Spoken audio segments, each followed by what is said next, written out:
What's up, Minnesota Viking fans? Welcome to the Purple People Podcast.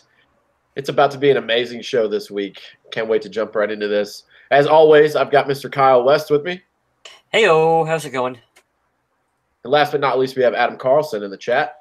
Yeah, I made it this week. Here I am. Hi. We got the Three Musketeers here. This is an exciting week. Believe it or not, we are on our 300th episode. Woo! And it's called, clap for all that. Can't believe we've been around this long. It's called Look Hughes Talking. So we're going to talk about the draft that happened over the weekend. And that is a horrible, horrible title, and I apologize for it. But you know what? I love it. I've probably used 3 Look Who's Talking references in our titles up to this point. So why not? That's what makes us fun. We don't care. You know what's great, too, is that's actually a good one. Because if me and Kyle try to come up with something, it's not even the $5 bin at Walmart. It's the stuff they're trying to hand you for free. Mm-hmm. So we already got Eric Spencer here in the chat talking with us about the draft, and Yang Yaj just showed up, so it's good to have some people here already in the live chat, and we look forward to hearing you guys talking about the draft as we do a little bit later on. Mm-hmm. If you guys follow us on YouTube, you can get notified anytime we go live. That is always the best way to find out when we're doing a show, I think. Absolutely. Mm-hmm. So we're going to jump right in. We're going to do some quick hits. This was an unpopular opinion to lots of people, to include my coworker, which I'm going to call out right now. Chuck, learn to love Trae Waynes. It could be a lot worse. Chris Cook. The Vikings have exercised the 5th-year option on cornerback Trae Waynes. So he is locked up through next season, to the 2019 season. I like the move. What do you guys think? It's a good move. He gets unfairly shit on by a lot of fans. And I know that he's had his ups and downs in coverage. But, I mean, people are going to pick on him because no one wants to throw against Xavier Rhodes. I think he's continually improved every year, and I think he will make a next step forward for the Vikings this season. I'm excited. I'm glad they picked up his 5th year. Now, what's really exciting about this from a nerdy point of view is that because Trae Waynes was the 11th pick in the draft, instead of the 10th, he gets to be the average of the wages, the salary of a player at his position between, I believe it's the 3rd and 24th player at his position. So he's going to make a little over $9 million in that year where they can evaluate him for another year, see the development of the other players, and maybe even save money if he does continue to improve. If he had been drafted in that top 10, you're talking like a $12, $13 million hit. So because he was drafted that one spot lower, it's like $4 million. Here's my thing on Trae Waynes. I want to give 2 examples, okay? The first one is you've got to think about what he is and who he is. Is he Marcus Peters? Is he Xavier Rhodes? No. If you can accept that, then we can jump into number 2, which is what Kyle mentioned, as he's progressed every year. I remember the year we went and played Seattle in the playoffs at home with that devastating field goal miss. He made some plays in that game, and it was like negative whatever outside. It was crazy. The next year, first home game against the Packers, he gets picked on all night by Aaron Rodgers. He gets the game-winning interception and seals the deal in the home opener of U.S. Bank Stadium. Fast forward to the next year. He's getting burned by Deshaun Jackson against Tampa Bay, and he uses his speed to undercut and make an interception. I agree with you totally. I think he's made strides every single year. I don't want and expect him to be Xavier Rhodes. Hopefully he can get there one day. But he, like you said, he's going to be the option because we have a shutdown corner. And there are far worse options to have out there. So I'm glad that he's going to be on the team for a couple more years. Well, we also got to look at, the rookie class the Vikings had. Mackenzie Alexander still coming along. They need a little bit of time to mold these guys to see what they really have. And if they were to not pick up this option and lose Trae Waynes in free agency, that depth chart could have been looking pretty rough if neither of those guys pan out. Mm-hmm. I like the move. I'm really happy. I don't know what the guys in the chat are saying, but I'm you might end up with Horace Richardson on your depth chart. Horace Hogan from old school WCW reference. That is old. Definitely old. Adam will get no one else. Everyone in the chat is pretty much agreeing with us. We got some interesting stats. People were saying that Trae only had 4 pass interference calls on him in all of 2017, and that came early on in the season in September and October. And pretty much that he is progressing along well. I brought up the point that, Xavier Rhodes had some issues his first couple seasons as well, too. It takes a while. Corner is an incredibly difficult position to play. Not everyone steps on the field and is Deion Sanders year one. It takes a little bit of time to get going out there at this. I think Trae is doing just fine for the Vikings. Pro Football Focus has also been praising Trae Waynes for his ability in man coverage, as well as being a very solid tackler against the run. So if you're looking to criticize Trae Waynes for what he does on the field, you got to look at the positive things he does as well, in addition to the times that he sometimes lets his closing speed let him have a little bit bigger window open for the receiver. There are times he will make that lapse, especially against speedier receivers, but as a whole, I do believe that Trae Waynes is one of the better corners in the league and definitely above average and worthy of this fifth-year option. Mm-hmm.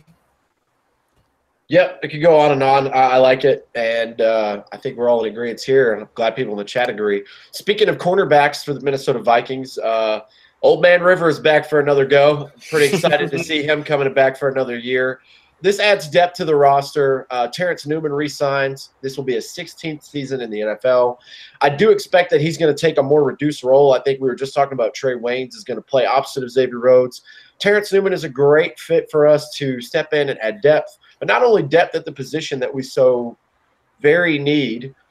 He has great leadership. There's no off-the-field issues. He's played with Mike Zimmer a long time. He knows exactly what the coach is going to ask of him, and he's going to help out guys like MIKE HUGHES, which we just drafted, and we'll talk about him, and also guys like Mackenzie Alexander. I'm really excited to have him back for another year. There have been a lot of players really praising Terence Newman's leadership on the field and off. Harrison Smith has given a lot of praise. There are even defensive linemen had said, Terence Newman's come up to me and helped me out when I needed help with understanding some of these schemes and positions and stuff. And Terence Newman just, it's hard to believe that he's been in the league 16 years coming this year, and he's going to be turning 40 years old this season. It's crazy. Now that James Harrison is retired, is he the oldest defensive player in the NFL? He actually is, yes. Yeah. And aside from, Tom Brady and the swarm of kickers, he's one of the oldest players in the league. Yeah, that's pretty cool. He still played at a high level for Minnesota last year, too.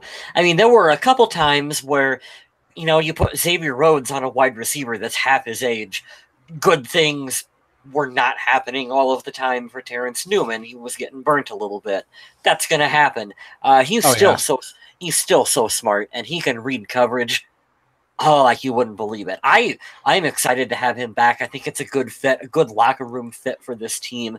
Now, I do believe that this moves Marcus Sherrills down the depth chart and Horace Richardson off of it.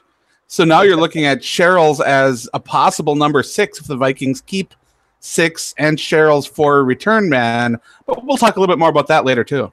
And let's not forget, since we're talking about it, otherwise I'll forget to bring it up later, MIKE HUGHES looks like he's a hell of a return man. Whether or not he can be a kick returner and a punt returner, I don't know. Usually guys are one or the other. But if they believe that he can excel at both positions, I'm just saying, Marcus Sherrills always finds a way. He'll probably find a way this year, too. But if there was ever a season to peg him for not having a roster spot, boy, we're coming up into it, I would think. Nothing is absolutely guaranteed for him, but it's hard to bet against him after what he's done. Yeah, I know.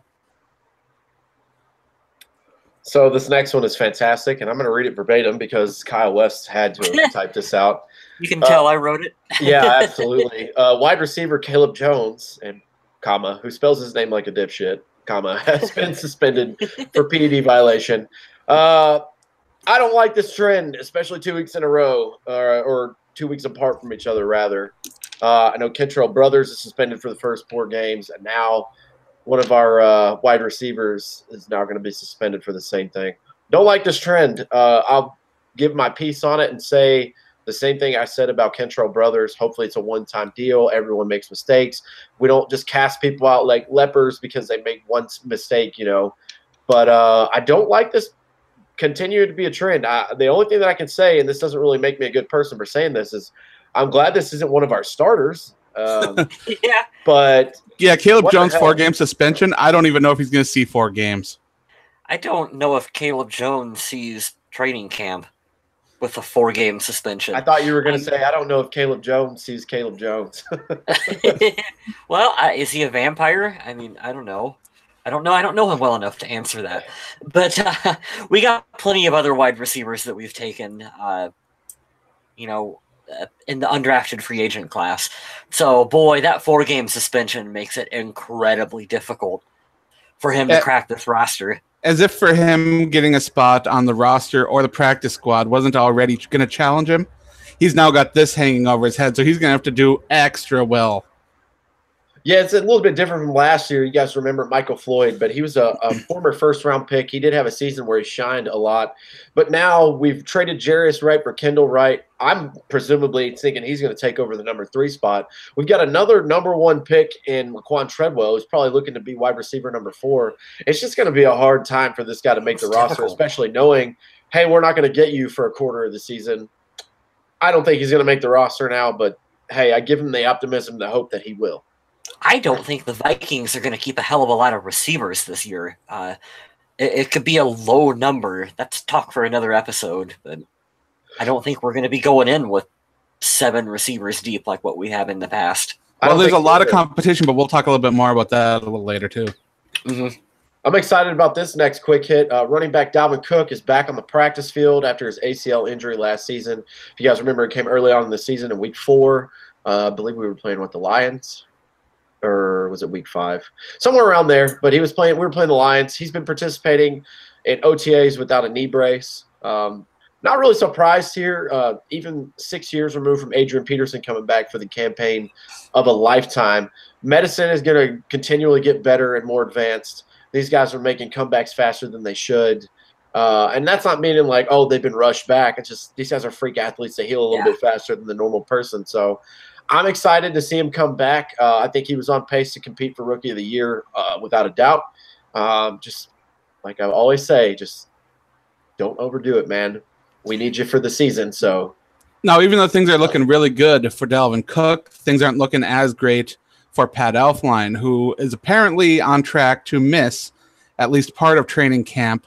The good news is that he looked really good as a rookie, made that, Pro Football Writers of America all-rookie team, really played at a high level, too, for the Vikings. And if he is to miss some time during training camp, I think he'll still be all right. I hadn't heard that about Pat Elflein. That's kind of a bummer. I was hoping he'd be free. Well, I guess he did get hurt really super late in the season. So there's an article up about it on the Viking Age. Yeah. As for Dalvin Cook, I think we're all excited to see what he can do. We got a taste of it. A full season underneath him, though. I think that taste we got was pretty good. Yeah.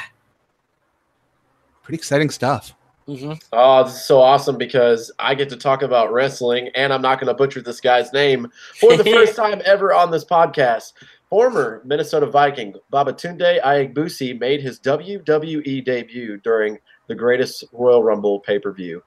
You guys can tell everybody what happened, but what a name. That is true. Coming out to the ring under the name just Babatunde. I like it. Came down to the ring. You showed off his massive size. Pulled off some pretty solid wrestling moves. Basically, if you look at the Greatest Royal Rumble, it wasn't a high-profile pay-per-view. It was more of a glorified house show kind of environment where they were trying out some new things.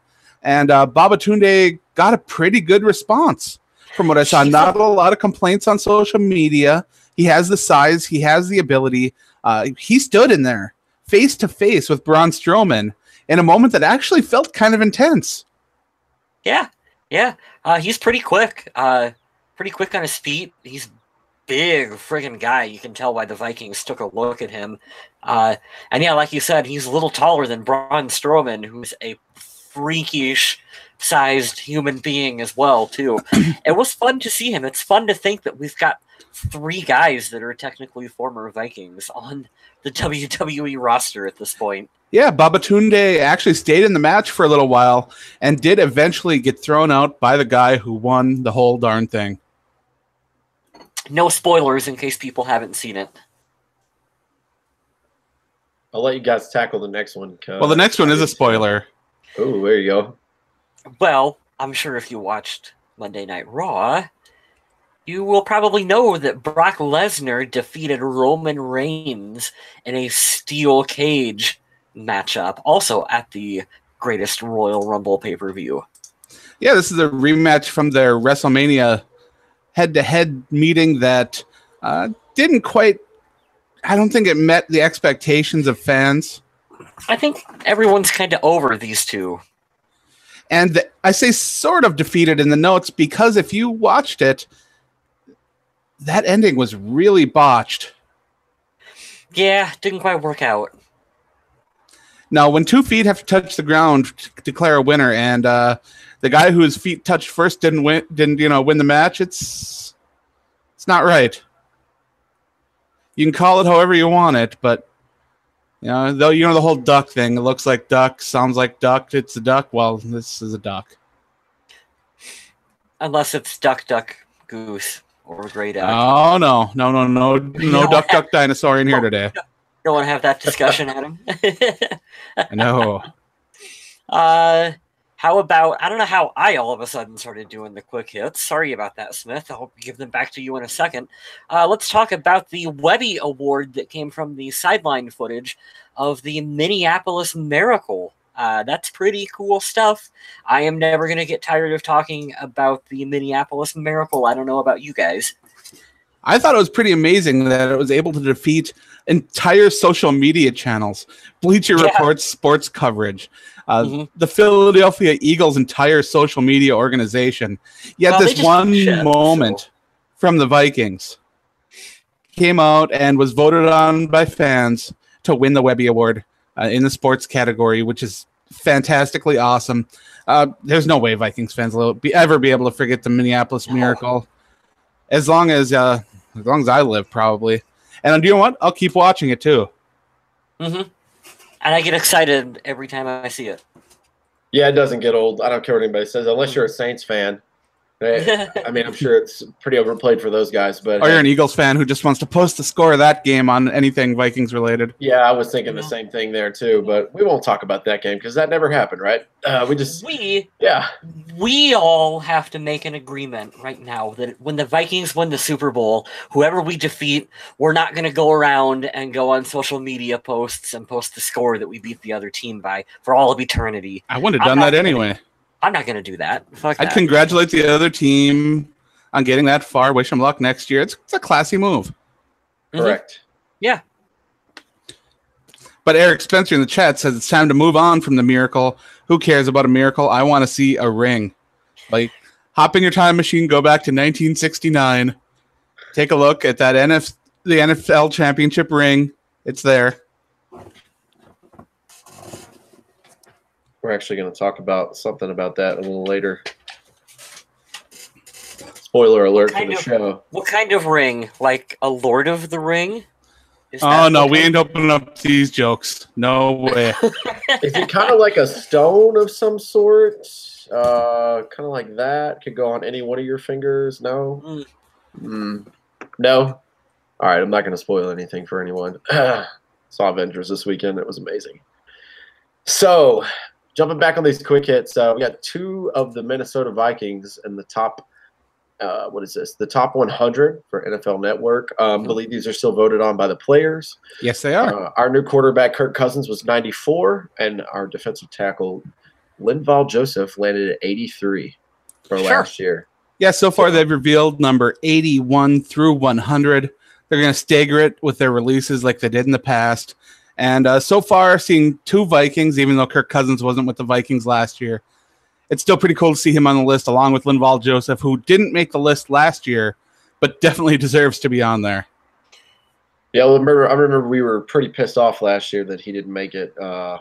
It was kind of called it a joke. Good to see the peers recognize him, and I'm happy for Kirk Cousins being it. Not only because a lot of people be like, "Oh man, 94, that's way down there." You're competing with every other position on 32 teams. It's a lot of players that go through, and let's be honest, Washington wasn't really a thrill ride last year. So the fact that he made it, cool. I'm glad he got some respect in there. But I'm even happier to see Linval Joseph getting some love from his counterpart. Kirk Cousins was sacked. He was sacked over 40 times last season, wasn't he? Ooh. That sounds like Sam Bradford numbers from 2 years ago. That's sick. Absolutely sick. How high up do you think Adam Thielen and Stephon Diggs are going to be on this top 100 list? I think they're going to be in the top 50. You think? Yeah, at least one of them, if not both. I'll go ahead and throw that one. Ying Yao says Linval was 76 last year, but no, he was Linval was 76th on the 2016 chart. He was left off in 2017, and now he's back in 2018. Yeah, I remember us being upset because we didn't make the playoffs last year, even though we had a lot of good play out of a lot of players. So I think Thielen will be top 25 on the 100 list. I'm going high. I'm going high for Adam Thielen. I like it. We'll get Harrison Smith around number 72 or something like that. Yeah, something atrocious. Yep. Way too far down. Can't wait to talk about wherever you think the Viking is supposed to land, just kind of like go down about 20 notches. Adrian Peterson will be on the list somehow. Oh, sure. Christ, of course he will be. I mean, J.J. Watt's already on there. I don't think he played, what, a game or two? I have no idea. Yeah, something arbitrary. The last quick hit we had before we go into some pretty cool stuff, we're going to talk about team awards and the draft a little bit later. Now we can see Mr. West get fired up. Yes. Yes. Tickets will be required to attend Vikings training camp in Eagan. I'm not really going to get fired up over it. I just think that that's a great way for them to start excluding people from being able to show up to this. I don't know. I don't think you need tickets for it. You really don't. I'd rather sign up and get a free ticket to show up and be knowing that I'm going to be getting into the event. I'll have a decent enough area where I can see what's going on, rather than end up in just a jam-packed area where I'm in a situation where I can't see or enjoy anything. And plus, I haven't even been to the Eagan facility, so maybe this is something where they're trying to keep tabs on that as well, because they poured a lot of money into that place. Here's my question. I hope so too. These tickets, are you going to be charged to go to training camp? Is that the question? No, the tickets will be free. You can go sign up. Oh, okay. I was thinking, this is kind of like the draft, I was talking about this with my band that said, hey, you guys know this is in Texas right now because I'm in El Paso for you guys that don't know. I said, this is in Dallas. This is, or Arlington, I should say. This is the Dallas Cowboys Stadium. It's like, oh, yeah, they probably charge to get into the draft, so that's another way to make money. And I was thinking, man, the Vikings went that route. That's pretty crazy. But now that I'm hearing that it's not, that makes me like the team even more. But then you never know. It's like the Seahawks have a ticket system, and it's free, and then it was free, and then all of a sudden, well, then you got to pay a transportation fee of like $9 for it. So, well, right now they are opening up some ideas as far as for parking for the event, because they aren't sure how that's all going to be handled. They're working on figuring out ways to transport people into the training camp and things like that. But either way, it's a shift in dynamics. It's going to be a little different, but I don't think it's going to be worse by any means at all. Give them time. This is cool. The only thing I can think of for this system to be in place is because it's probably going to be a limited number of people they're going to be able to house. There's no reason why you would want tickets to be the only way to get in unless you're going to count the number of people that are going to be there, because it's not based off of sales and profit. So, and they want to expand for the night practices, which is what people really want to see. Oh, yeah. Those family days at night where they got the everything going on, those are the popular days, and those are the ones where they're going to look into expanding a lot more to be able to fit more people. And I believe that most teams in the league have a system like this for training camp as well, too. Yeah, it's about time the Vikings start catching up and moving ahead of other franchises in some respects. So it's good to see. I do want to welcome Lee Sattler to our chat. First time with him catching us live, but he's been a long-time listener, so welcome in. What's up, Lee? Thanks for joining us. And we have Arlene Atkins here, who says, finally caught you guys live again, so it's awesome.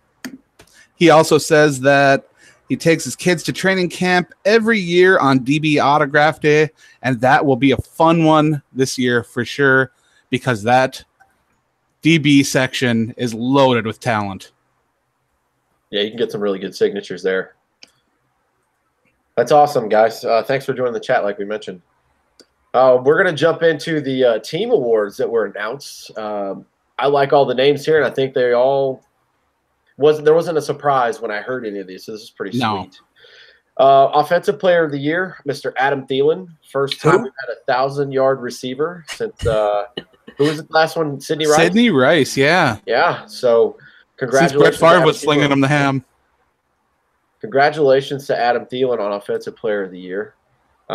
Defensive Player of the Year, none other than Harrison Smith.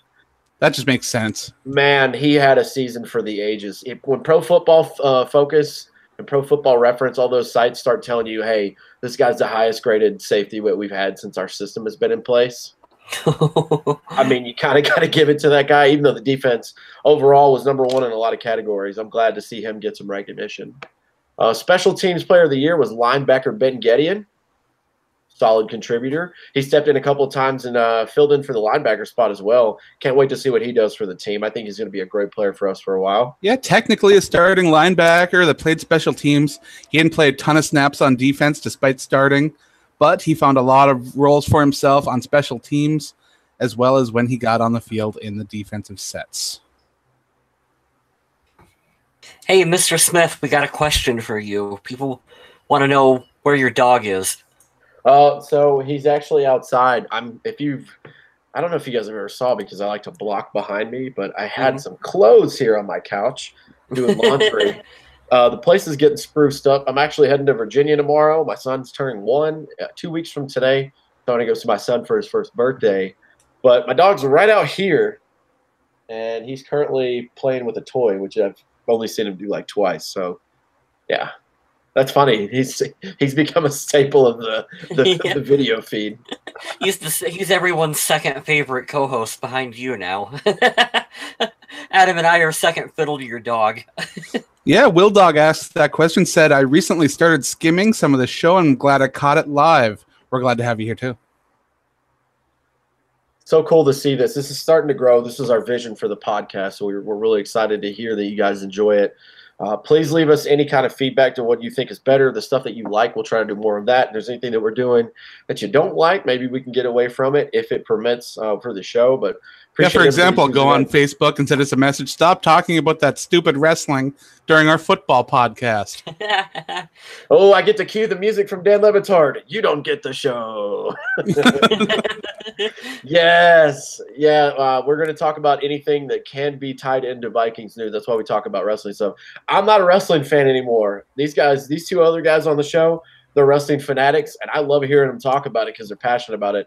I don't watch it anymore, but when you have former Vikings, and some of them happen to be huge names now in the WWE, yeah, we're going to find a reason to talk about it, especially in the offseason. When there's not a lot going on, we'll make content. It's true. So we usually find something to talk about. Yeah. So for way too long. Lee in the chat threw out the phrase "purple people pup," and now I'm thinking that you should get that on the back of your dog's collar. Like, get him like a purple collar and get "purple people pup" wrote on the back of it, because it's pretty cool. I got him a custom collar made, but I have no problem getting him a tag that says Vikings fan. Please drop off here. Something, like something Minnesota related, because it just says like Hart Nolan on it, doesn't it? Oh God, we're going to talk about that. We're definitely going to talk about that. Definitely going to talk about that later in the show. Moving back to these team awards before we just totally derail everything. The Rookie of the Year, hands down, because Dalvin Cook wasn't around. Pat Elflein, the center, he did a phenomenal job last year. He was very highly rated for Pro Football Focus. Glad to see him get some attention. And probably the most important one here, Community Man of the Year, goes to Kyle Rudolph. Yeah. Love it. The Vikings always do so much great stuff for the community and charities that sometimes it can be hard to pick, but Rudolph is always there doing great stuff. And I believe he was nominated for the Walter Payton Man of the Year award too, so that should pretty much transition right over into Community Man of the Year. I love it. Congrats all the award winners. Eric says you should get a dog tag that says Tremaine Brock's #1 fan. That's just animal abuse. I I have to report that to PETA if I ever put that on my animal. I can't do that. So let's talk about the NFL draft. It started on Thursday, and the reason why we waited till today was a little bit of scheduling, but we could come in and do 15 episodes for every pick and what we feel and all that stuff, but we wanted to let it settle in, and it gave us a chance for the undrafted free agents to get signed as well. So we got a long list of names here. I don't know how you guys want to do it. If you just want to fly through all of them, and then we'll talk about some of the main let's points. take a little time on the draft, and then we can fly through the undrafted free agents. All right, that sounds good. Yeah, round 1, we picked 30th overall.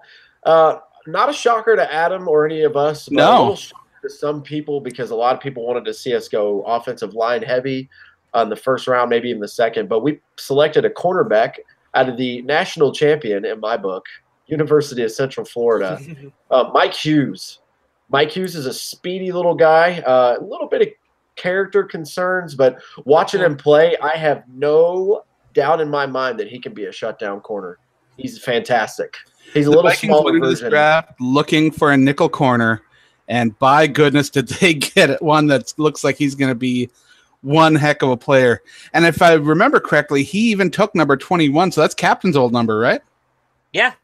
I think so. So yeah, MIKE HUGHES is going to be really interesting to watch. I can't wait. Yeah. There was a run on offensive linemen before the Vikings picked in this draft. Yep. So if they had 2 or 3 that they coveted, they were gone by the time Minnesota was picking. And you've got to stick by your board and go with best available, even if you wanted that offensive lineman in round 1. I love the MIKE HUGHES draft pick. This kid is going to make a name for himself his rookie season on special teams. Oh boy, if you look at him out there, he can return some kicks and make some magic happen. I'm excited to see what he can do in special teams his rookie season, and I think he'll develop into a good corner. He's only 5'11", but that's okay. Antoine Winfield was a small corner, and Antoine was a staple of that Vikings defense for a long time. It's all about leverage. So was Captain Munnerlyn while he was here, and he did fantastic for us. He had some adjustments to do in the first year, but he did great for us while he was here. I love the pick, and it's not only talking about special teams, but I followed him on social media as soon as we found out about him because he's a younger guy. Of course, he's got everything, and he's putting in work right now in the gym. And it wasn't like, oh, here's a couple of things here or there. There's a story on his Instagram right now that's like, it's like 17 things long or something like that. It's just him putting in work and getting it in at the gym. So I love it. I love that he's out there getting ready, and I'm excited to see what he does. I'm not expecting too much the first year, but it's one of those projects that you can see like a Mackenzie Alexander or Trae Waynes that is going to pay off later. In the chat, I got corrected again. Gouge says that's Josh Robinson's old number because Captain wore number 24, and I should know that because I still have Josh Robinson on my Xbox Live. Oh, that's right. Good call. But I did want to say that I do believe that this year we will see Hughes win that nickel corner job, and I do think he's still going to be the return man, and I do believe, too, that this is going to be a great opportunity for Mackenzie Alexander to play outside a little bit more, which is a little bit more to his strength, and that way you can see Terence Newman sprinkled in here and there. You can have some rotational players. The depth is really good at corner. When entering the draft, it was really bad. Really bad. I mean, Marcus Sherrills, if you have to play him, you do, but he shouldn't be your corner 4. Horace Richardson can't be corner number 5. Horace Hogan, corner, Minnesota Vikings. So, yeah, I mean, I understand that people thought that getting a guard was the top priority for the Vikings in this draft. You got to follow that board. It wasn't the biggest needs, and he wasn't the top available player. I believe it was not Todd McShay, but who's the other one? Mel Kiper? Yeah, I believe he was Kiper's 15th on his big board. Mm-hmm. And when he was selected, Kiper just said the Vikings got an absolute steal in this draft. I don't know about the off-the-field concerns, to be honest. I haven't looked into them that deep. But I also like to try to give these kids the benefit of the doubt for the most part. They're young, and everything they do is all over social media. And I would hate that everything that I did to be all over social media at that time anyway. Yeah, I hate the social media age. I know. I'm going to give them all the benefit of the doubt and say that they're a professional and they're coming into an organization that's full of veterans and just full of high character people. If he's got any kind of work ethic, which he seems to do, I think he'll be fine in Minnesota. I think if the Vikings had any questions at all when they were doing their research on him, I don't think they would have selected him. No, not at all. And not before we move to round 2, the best part about Mike Hughes is he's from North Carolina. What up? What up? So round 2, I want Adam's take on this, because you can find a lot of stuff that Adam has wrote about the draft over at the Viking Age from this past weekend. But round 2, Brian O'Neill, offensive tackle. He is a really interesting guy, even though he's going to need a little time to develop. He's a massive man, 6'7", 297 pounds, but he's got a lot of athleticism for an offensive lineman, meaning that if they play him inside at guard, you could see him pulling to block a little bit more. He needs to work on his footwork and his strength a little bit more to be a dancing bear or even a right tackle. But having a player so versatile that can play multiple positions is something Minnesota really values.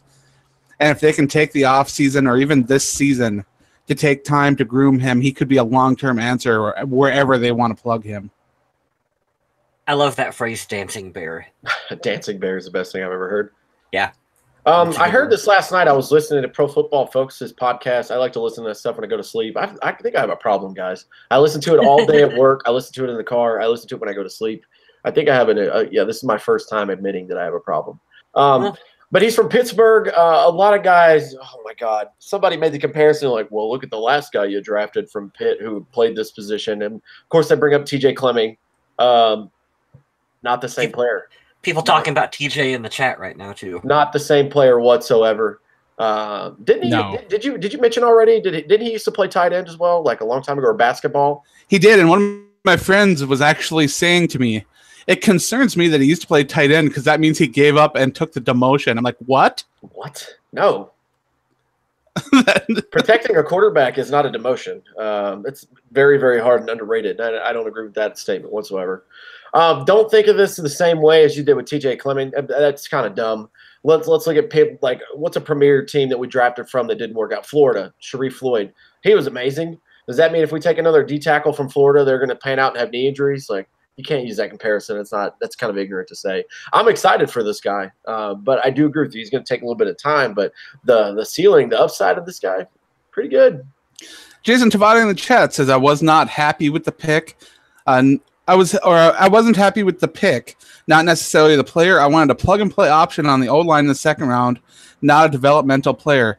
And I think that a lot of people are kind of discounting Danny Isadora. Because I felt like when he came in, he did a pretty solid job. And if they need a guard to plug in for a season, I think he could be all right while they open up other competition. But you should not shut out the fact that O'Neill could come in and win a position on this offensive line. And really and I hate saying this because I don't like the idea, but with Rick Spielman and others talking about shifting around the right tackle and the left guard spots, you never know what spot's going to be open.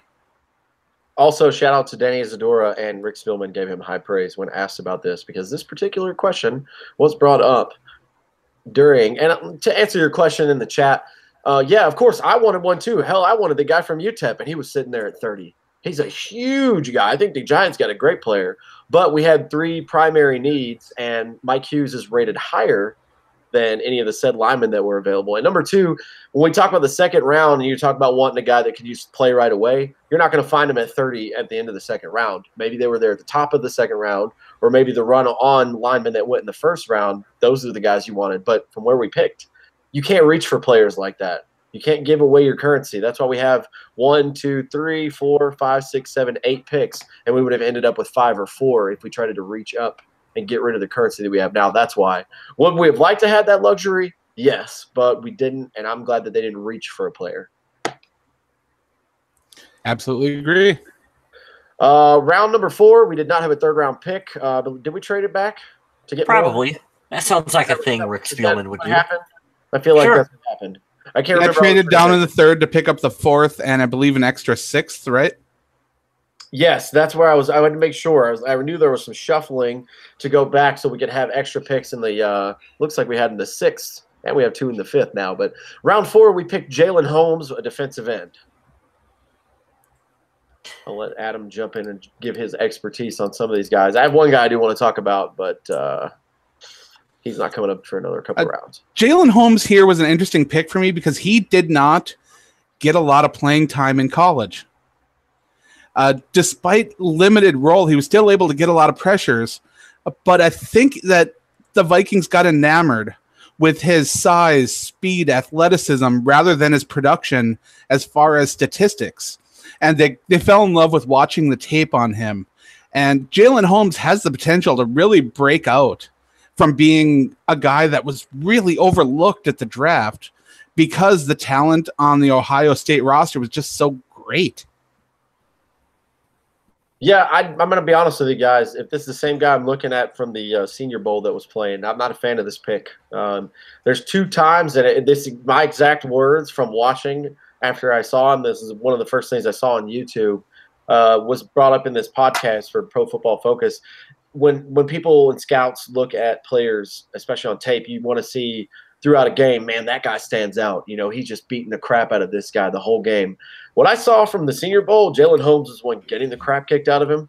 And I'll be honest with you, this is the only one that I put a lot of effort into outside of the first round, minus knowing our 6th-round pick from North Carolina. What is interesting is that Jalen Holmes is projected as defensive lineman. They did not give him an edge designation. They did not give him an interior line designation. I think that they just drafted him based on his ability and are waiting to see where they can use him best. And to be honest, that doesn't surprise me one bit from Mike Zimmer.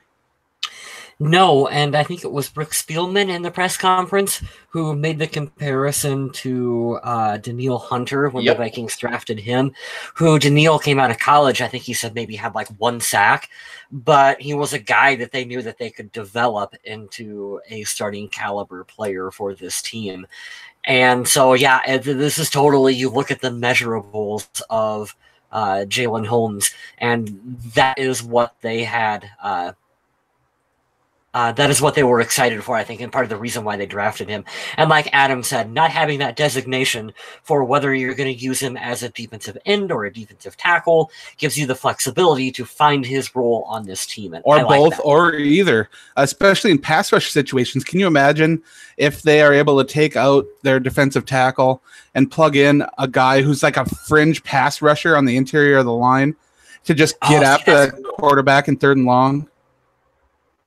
Yeah, see, that's cool. Mike Zimmer's got this transformer defense where he just moves pieces in and out, and I think that that's cool. And he just finds creative ways to get pressure to the quarterback. Yeah, I expect to see a lot of moving around for him, but also a lot of development. So I would not expect to see a ton of him in year 1. But like I said, you never know. He could come out and really impress players. I thought it would take Danielle Hunter a little longer to come in and develop. He surprised me almost right out of the gate with how much he picked up so quick from Minnesota. All right, I'm going to read these 2 together because of round 5. That was round 4 we just mentioned. Let's go into round 5. We had 2 picks there. We got Tyler Conklin, which is a tight end, and we got a kicker in Daniel Carlson. I know what jersey Adam Carlson is buying next. Yeah, Tyler Conklin, Central Michigan tight end. 6'3", 254. And if you go on YouTube and type his name in, all you're going to see is this amazing one-handed grab that he had. And you're going to keep watching it a couple times because it's really nice. Sure, I will draft a 5th-round player based on a one-handed catch. Former basketball player. Mm-hmm. Which, again, not a shocker considering the Vikings' found success with Kyle Rudolph, and these receiving tight ends are becoming to be a little bit more of a trend in the NFL. I do think that this could signal the end for the Belldozer unless they decide to bring in 4 tight ends, which the Vikings have done in the past, and Blake Bell is a solid special teams contributor. So I don't know. Don't discount Blake Bell, Adam. I know I'm on the fence about this because I do think that David Morgan has more to offer as far as his entire skill set, as well as his blocking compared to Tyler Conklin. I don't think that his job's in jeopardy, but Blake Bell right now becomes that fringe player, but I do think he's got a solid chance to make it too. Meanwhile, let's move on to Daniel Carlson, which out of Auburn, he made every extra point last season, every extra point of his college career. The biggest knock on him was that he missed 8 field goals last year. Great. But when you take a look at those and break them down a little bit, 3 of them were blocked because the offensive line couldn't hold him back. And 4 of them were from beyond 50 yards. Well, that's a nicer spin on it. He's also known for having a bigger leg where he can boom kickoffs to have touchbacks. And he has a pretty cool video, if you go online, of him making a 70-yard field goal. If Kai Forbath struggled anywhere, I believe it was on kickoffs. His leg strength was really not the best. You really want that kicker that can boom him back out of the end zone. That's what you're looking for. You want to minimize, the other team's ability to return the ball. So, sure, take a look at bringing in a kicker. Now, I don't think that Vikings fans had a major problem with drafting a kicker. I think it was that the Vikings traded up to grab a kicker. This is an interesting pick to me, and I want to share what we talked about in the chat with the rest of the guys listening right now and anybody that listens to this later on, and how much of a douchebag Chris Thomason was, because he's an idiot, and he's even worse than having to sit through Mike Wobschall being as boring as paint drying. I would listen to Wobby all day long but never talk to Chris Thomason. Adam brought it up, and I can't believe this guy, as soon as it happened, called Kai Forbath, but apparently Chris Thomason called Kai Forbath as soon as we drafted this kicker, and of course, I think Kai Forbath hung up on him. Yeah. What a douchebag thing to do. Wait for it to process. Don't go and pester someone when it looks like their job might be in question. I don't believe that this kid's going to go in and beat Kai Forbath right away, but this is definitely motivation for him to say, hey, look, here's some competition. Get your shit together. No, you don't trade up into the 5th round to grab a kicker for competition. Even if this comes into training camp as a competition, Kai Forbath would have to go miles beyond to win this position.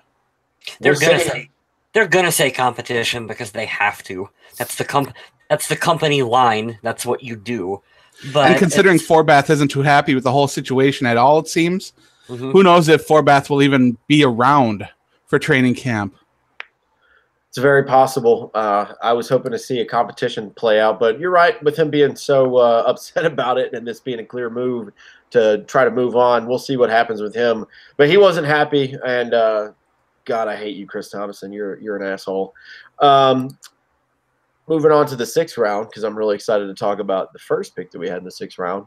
We stole Colby Gossett, a guard from Appalachian State, and we also took, how do you say his first name? Adele Aruna. Adele with no L's and E's. Aruna, defensive end. I don't know anything about that guy, but I do know a little bit about Colby Gossett. Pretty excited. I pulled up some stuff about him here. 6'5", 311 pounds. 3rd in the offensive line group in bench press, so he's got some strength. 10th as far as the 40. He's a 5.20. Not the best for the vertical or the broad jump, but yeah, he hailed from Georgia, which I remember hearing some people talk about it now. He's making campus news everywhere because he's one of the guys coming out that actually got drafted. And it wasn't like the what's the very last pick in the draft they call Mr. Irrelevant. Mr. Irrelevant. He wasn't that guy. So I like this guy. Not this past season, but I think 2 seasons ago. Man, they were talking about him left and right, and they talked about it before. I remember hearing his name back home as far as college football goes. I'm excited to see what he does for the team. And since we met a need at tackle in round 2, now we met a need at guard as far as depth is concerned in round 6. And for any of you guys that are like, well, this is crap because we should have took an offensive lineman earlier, switch to a different position. Our top 2 wide receivers are undrafted and from the 5th round. So who's to say that this guy can't come in and help out and possibly start? If not, he'll provide depth. So I'm excited to have this guy. Meanwhile, Ade Aruna is an interesting player because he had a really unique journey to the NFL. He was born in Nigeria, moved to the U.S. by himself at the age of 16, which is really crazy. Went to Tulane and got seen playing an AAU basketball tournament by some of the scouts there, and they wanted to give him a try at football. He came in. They saw his athleticism. It took him a while to pick up on what to do, but then after that, he really found a way to get involved. Played in 44 games there, 107 tackles, 19 tackles for a loss, 12 sacks. If you're looking for a player that has a lot more production and established value as far as a college career, you're looking at Aruna.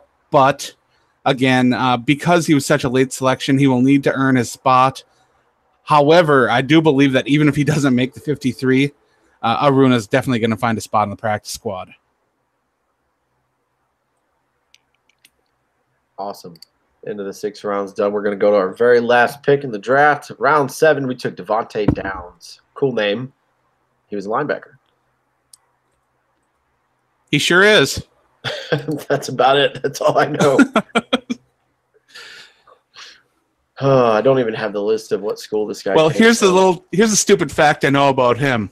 When he got the call to say that he was being selected, he was picking up his groceries at the store. So I don't think he was really expecting that phone call. I love it. I'm trying to figure out where he comes from here. It looks like he's wearing a Cal jersey. Yep, he's out of Cal, so he's a California linebacker. Hopefully he can pan out like the other 2 California linebackers that we have, even though they're not from that same school. Maybe it'll be something in the water down there. Who knows? If nothing else, 7th round, you take a flyer on a guy and see what you can get from him. Exactly. We're not going to go as in depth. Thank you guys for powering through that with us so we can go a little bit. Those are your 2018 draftees for the Minnesota Vikings. We have Mike Hughes, Brian O'Neill, Jalen Holmes, Tyler Conklin, Daniel Carlson, Colby Gossett, Ade Aruna, and Devontae Downs, if you missed that. And those are in chronological order from round 1 to 7. The undrafted free agents that we signed, we're going to fly through these. We're not going to go in depth here. Maybe these guys will get a chance to get on the practice squad. Who knows? Maybe there's another Adam Thielen in there. Have no idea, but let's run through them real quick. Jeff Badgett, wide receiver. Mike Boone, running back. Curtis Cothran, defensive tackle. Garrett Dooley, linebacker. Armonte Foreman, wide receiver. Chris Gonzalez, guard. Holton Hill, cornerback. Tyler Hops, tight end. This is the best name that we have so far on here. I'm looking through the rest of them. This is the best name we have on here. Hercules Mataafa, linebacker. He fucking needs to make the team just based on that name. It's kind of like Loudermilk a couple years ago. Yeah. I actually do want to talk a little bit about him because I really like this pick. Washington State, and if you like your production from your pass rushers, you are going to love Hercules. He came in his first year at Washington State, 5.5 sacks, 5 the next year. 2017, he had 10.5. The only question is where do you play this guy? He's 6'2", 252 pounds. He's going to need to bulk up in order to play any position and get stronger if he wants to play end. He's going to need to put on a lot of weight and gain more strength if he's going to play on the interior of the line. But at this point, as an undrafted free agent, to have someone with that kind of production and Mike Zimmer to have a weapon at his disposal where he can mold into whatever he really wants, I was actually rooting for the Vikings to draft this guy because I know that he's got that production on the field. And what I saw on tape from him, he's got the fire. But that size-weight combination and the lack of power and size, yet the production is such a quandary that you're going to have to wonder how the Vikings are going to use him. And I'm stuck here looking at a player that I know can play football. And the Vikings got a guy who we know can play football. The only question is where and how. I love that you had so much to say and had so much knowledge on the guy with the coolest name we have, too. So from what you're telling me, there's a lot of upside if he can get these little things in line, put on some more size, get a little stronger. That's cool, though. And you said he's from Washington State, correct? Yes, sir. Nice. Okay. Finishing out the list of these undrafted free agents that we have came to terms with. Trevin Mathis, cornerback. Trey Matthews, safety. Cameron Petway is fullback. Peter Puyas, quarterback. Competition. Corey Robertson, wide receiver. He's got a fully guaranteed contract. Damn, this is another good name too. Rock Thomas. Yeah. Running back. Okay, there's the number 2 name that we drafted. That's pretty solid as well. Jake Weineke, wide receiver, and Jonathan Wynn, defensive end. Not bad. So, yeah, we've got a bunch of people on. I don't expect a lot of these guys to stick around, but give them a fair shot, and that's all you can ask for. Ollie Atkins in the chat says, undrafted, undersized DT, cough, cough, John Randall. Talk dirty to me. I love it. Boy, wouldn't that be something? That would be incredible. What a good segue, too, because on the 300th episode here at the Purple People Podcast, John Randall's my favorite Viking of all time. I started this a while back. I just had a random idea because they just kind of fall out of my head sometimes. We, as a group at the Purple People Podcast, as your hosts, should give us our top 10 Vikings of all time. Now, we knew a couple of these were going to transfer over, and one might be number 7 on one list and be number 5 on the other, but how fitting that we didn't plan this out. This just happened by chance. That our number 1 Viking of all time is going to be revealed here shortly, and pretty excited, man. This turned out to be something fun. You guys in the chat, let us know your thoughts. But let's jump right in. Number 1 Viking of all time. I'm bringing up my list before so I can kind of give everybody who didn't listen, and you don't have to listen to all the episodes, although we would encourage that. You should go 9 weeks prior and listen to all of the episodes going in. My top 10 are the following: John Randall, Paul Krause, Mick Tingelhoff, Adrian Peterson, Chris Carter, Carl Eller, Alan Page, Randall McDaniel, and last week I revealed Randy Moss at number 2. And drum roll, no surprise here. You guys can probably guess this one. My number 1 Viking of all time is Fran Tarkenton. Boom. I am going to what's the word I'm looking for here? I'm going to kind of heel to Adam a little bit because he does make a good point. Fran did spend 6 seasons with the Giants. However, the reason that I picked him, 2 reasons. Number 1, the Vikings have only been to 4 Super Bowls in their franchise history since the Super Bowl started. Fran was the quarterback for 3 of those. And God, this has to be the reason. He was Russell Wilson back in the 70s and the 60s when Russell Wilson wasn't around. The way he was playing ball, I can imagine that some of those old coaches and some of the old hats that want to just see a running back carry the ball 45 times in a game like they used to, I imagine their heads almost exploded watching this guy scramble around. They called him Scrambling Fran for a reason. Looking here on Pro Football Hall of Fame and his stuff, 18 seasons, 9 Pro Bowls, 342 total touchdown passes, which is crazy back in a league in a time where they didn't throw the ball nearly as often as they do now. 47,003 passing yards. He spent 1961 through 1966 and 1972 to 1978 with the Vikings. He's my number 1 Viking of all time. Can't say I blame you there one bit. My top 10, I had Jim Marshall at 10, Adrian Peterson at 9, John Randall at 8, Chris Carter at 7, Ron Yeri at 6, Fran Tarkenton at 5, Paul Krause at 4, Carl Eller at 3, Mick Tingelhoff at 2, and if you saw my list on the Viking Age of the top 15 Minnesota Vikings first-round draft picks of all time, you would know that my number 1 Vikings player of all time is Alan Page. Fantastic selection.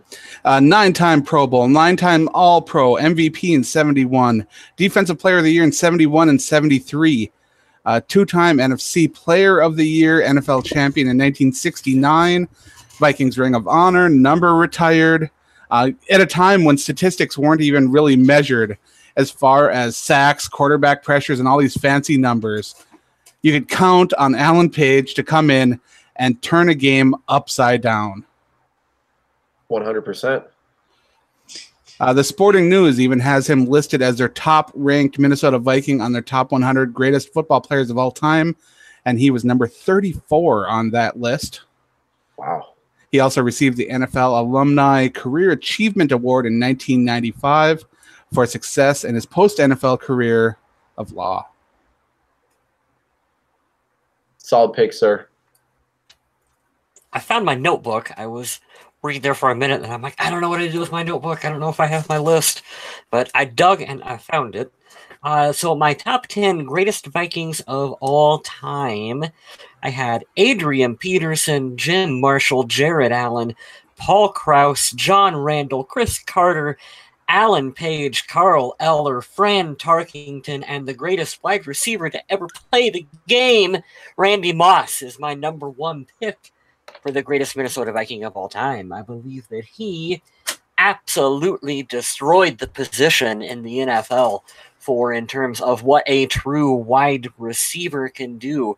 We had the Packers out there drafting corners to try to shut him down. You could not do it. He was the beginning of this new mold of receivers. Well, honestly, probably Vikings bias aside, Jerry Rice and Randy Moss are the two receivers that really kind of changed it. But afterwards, this is the mold for the guys like a Calvin Johnson or a Julio Jones, just kind of these big-time receivers that can go out there and just make plays no matter what. Randy, you could cover Randy. It didn't matter how many players you put on Moss. He could go out there and he could make plays over top of all of them. Even, his career had its ups and downs, sure. But even at the end of it, when he was going out there, and he burned Darrelle Revis when he was with the Patriots, when Revis was at the height of his game as well, too. So yeah, I'm a big fan of Randy Moss. So do you like Randy Moss then? A little bit, Adam. Let's see, Mr. Smith guaranteed us a social media question this week. What you got?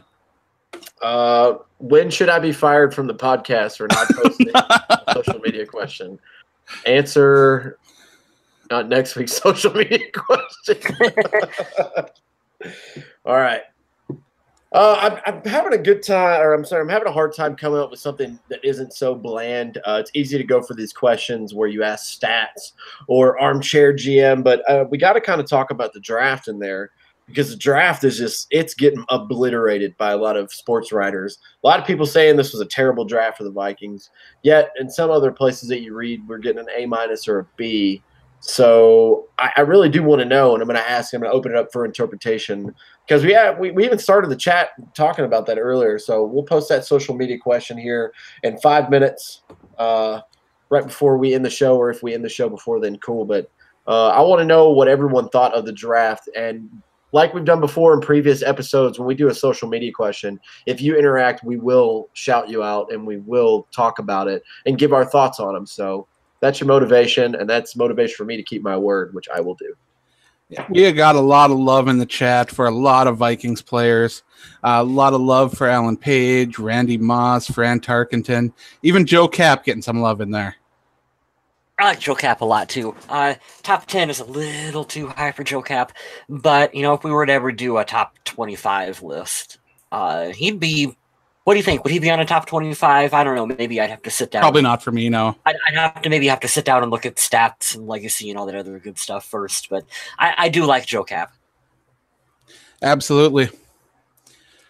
So we were thinking about doing something a little bit special for our 300th episode, and I think that I'm going to go through with this here. And if you head on over to our Facebook page, post to our page a picture of your favorite player that got drafted and why they got drafted, and you could win something kind of fun.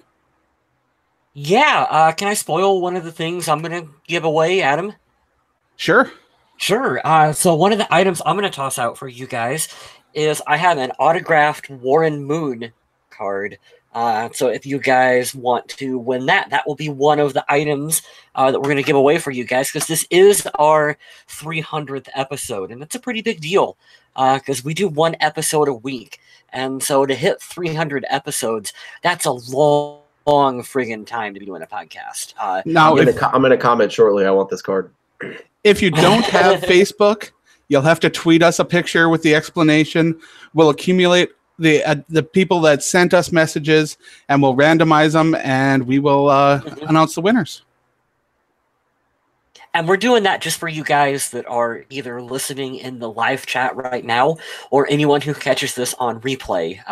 We haven't announced this at all anywhere else because, like Adam said, we thought it would be cool for you guys who stick around and listen to all episode of the podcast to do something fun and to give to give you guys a chance to win something cool.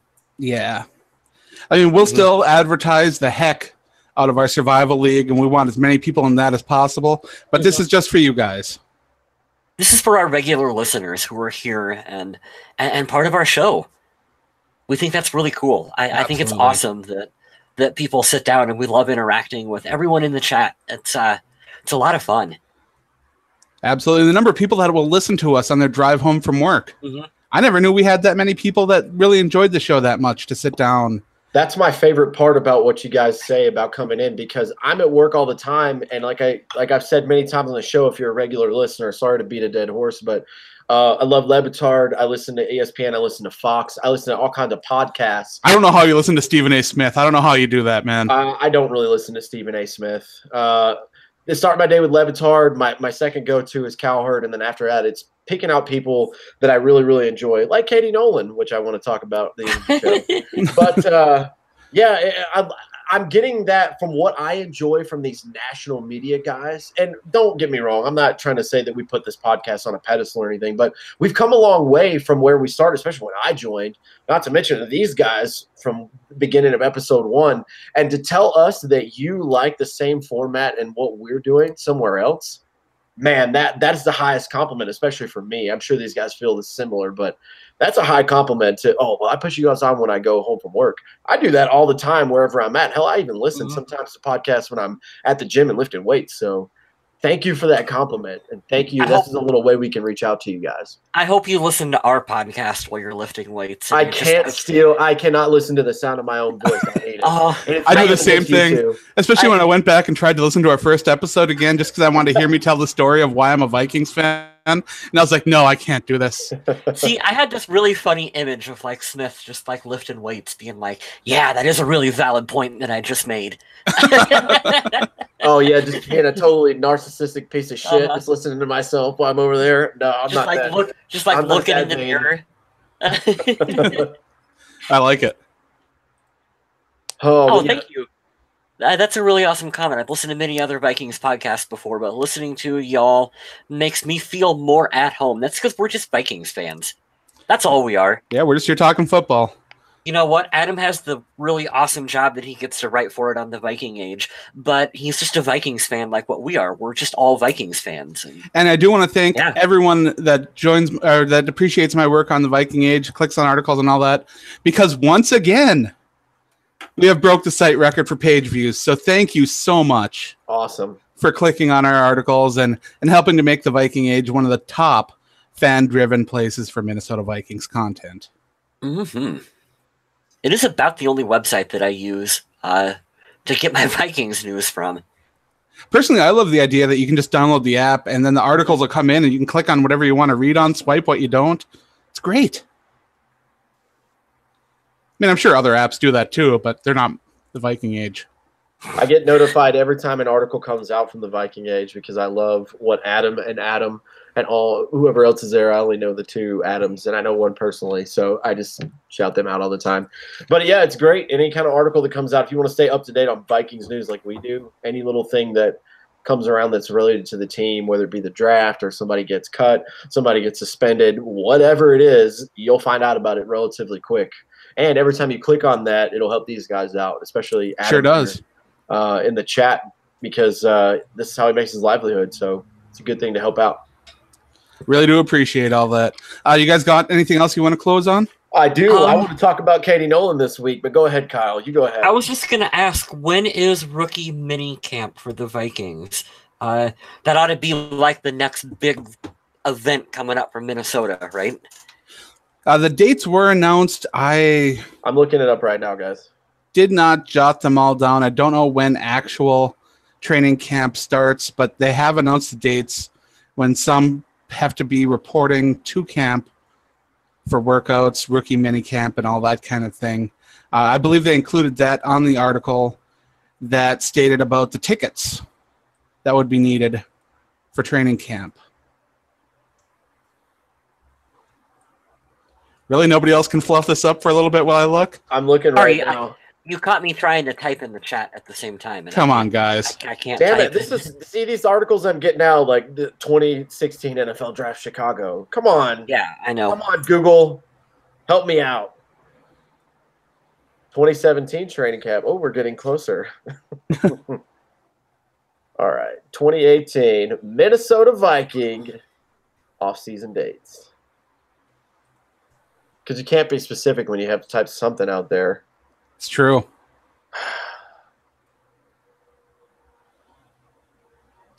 Nope. It's a lot of dead air that we don't like.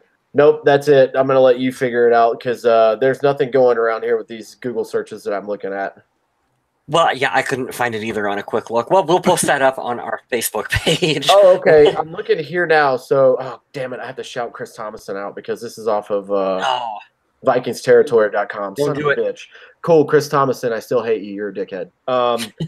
Chris Thomason of the Pioneer Press has tweeted, drills start on the April 16th. OTA activities will be May 22nd through the 24th, 29th through the 31st. June 4th is the team's mandatory minicamp. Okay. I'm sorry. Team's mandatory minicamp is June 12th through the 14th. This is all in a tweet from him. Rookies are scheduled to report on Tuesday, July 24th. Practice for the first time on Wednesday, July 25th. Veterans are scheduled to report on Friday, July 27th, and practice for the first time on the 28th. Other dates have not yet been announced. Going into August, just because we can lie to ourselves and make us feel like it's closer, August 2nd is a Hall of Fame game. The weekend ceremony, which this year, Randy Moss's Hall of Fame induction ceremony is August 4th, for you guys that care. Yeah, go and take a look at those Stephon Diggs cleats. It's pretty sweet. September 1st, the 53-man roster deadline, and the NFL opener, September 6th. Nice. And it's Eagles Falcons this year, right? It is. This article that I'm reading is about a month old, and it says Vikings Eagles opening the season off, which is incorrect. Yeah, that is not correct. So it's awesome.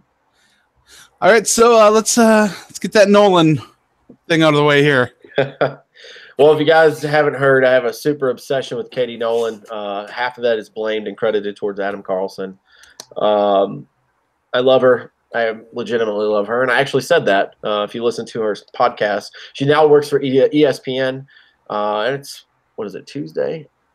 Yeah, it's Tuesday, so a new episode usually comes out on Wednesday every week. Last week, though, it was a special episode. So to start her podcast, which is called Sports with a question mark, they like to start every show off with a question that a user will call in, or a listener, I should say. A listener will call in on their number, leave a voicemail, ask Katie a question, and she will answer it to start her podcast every week, which I think is a genius idea. I would totally steal that and do that for this show.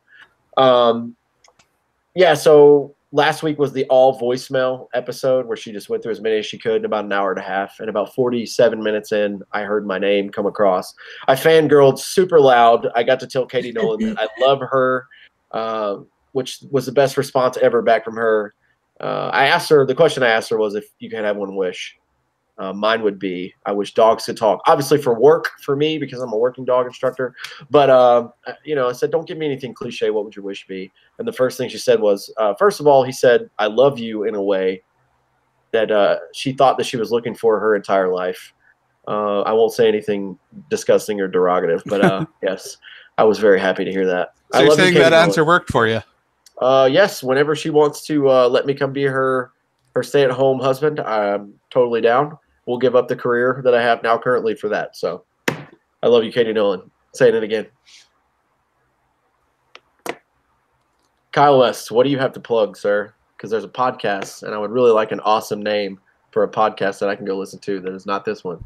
Oh, Shut Up, I Like This is the name of the movie podcast that I do as well, which you can find the link for that down in the description below if you are on YouTube. The next episode that is going to be coming up is for a horror movie from 1997 called The Ugly. That one was one of my picks for one of my films. I don't know. Adam, have you seen that one? Not by name. I don't recognize it. Well, I will have to send you a link to that one. I think you can watch it online. It's really good. It's really different. Nice. You'll like it quite a bit. So yeah, if you're interested in movies and you want to hear my friend Jeff and I talk about film, check us out on Shut Up, I Like This. Let's close with a question for Kyle Smith in the chat. Oh, God. Kyle, if Katie Nolan told you to give up this podcast for her, would you do it? Guys, I'm leaving right now. That's what I figured. Guys, I love you to death, and I hope there's no disrespect, but yeah, there's a 110% chance that I take that and run. You made the correction. I would probably punch you in the face if you didn't. So let's just clarify on that. Katie Nolan is extremely good looking. I think she takes the phrase girl next door to a whole nother level. But if you ever watched, and just to give my spiel on it, to give you something to get to do tonight, depending on where you are, go to YouTube, watch 2 videos from her. She does the beer mile, which is incredible that a girl of any nature would do that. But of her kind of stature, being in sports and, you know, kind of I wouldn't say she's not the icon level, but she has a nice little cult following. Then look at the 9 hot dogs and 9 beers in 9 innings challenge. Yeah. You can't not love this girl's personality. She's amazing. Yeah, she just seems like a lot of fun. Yeah. Even though she's a damn Patriots and Celtics and Bruins fan, I could put up with that. It's some things you just got to accept. Well, I do want to end up by asking fans to again. Samantha Ponder now. Yep, you moved on from Sam. I did. She's popping out kids left and right. Christian's putting it down over there. Thanks again for everyone for checking out the Viking Age. Please check out Undead Walking if you're into all that zombie stuff. Fear the Walking Dead just blew the minds of every fan on Sunday. So if you aren't caught up on that show, no spoilers, but holy cow. Let's see. I want to talk about this. Talk about it. It says, did you see The Miz shutting out Katie Nolan on her ESPN debut? And yes, I did, and it was amazing. He healed the hell out of her. That was pretty good. I've seen this video thumbnail, but I haven't watched it, so I will be doing that shortly. The Miz is always in character, it seems, when the camera is on him, and he plays the arrogant, pompous heel so well. I dig it. And I believe he's a Browns fan. Oh. So it's a lot of fun. I don't know whether to laugh or cry. Finally, I know that we are running a lot long. That's because we had so much to talk about. Thank you, everyone, for joining us in the chat, listening everywhere. And if you're still listening, please don't forget to go and post something on our Facebook or Twitter pages with a photo of the player that you believe was the Vikings' best draft pick or your favorite and the reason why. We'll enter you in that drawing. Remember to check us out on all the sources in the comments. And stay classy, Minnesota.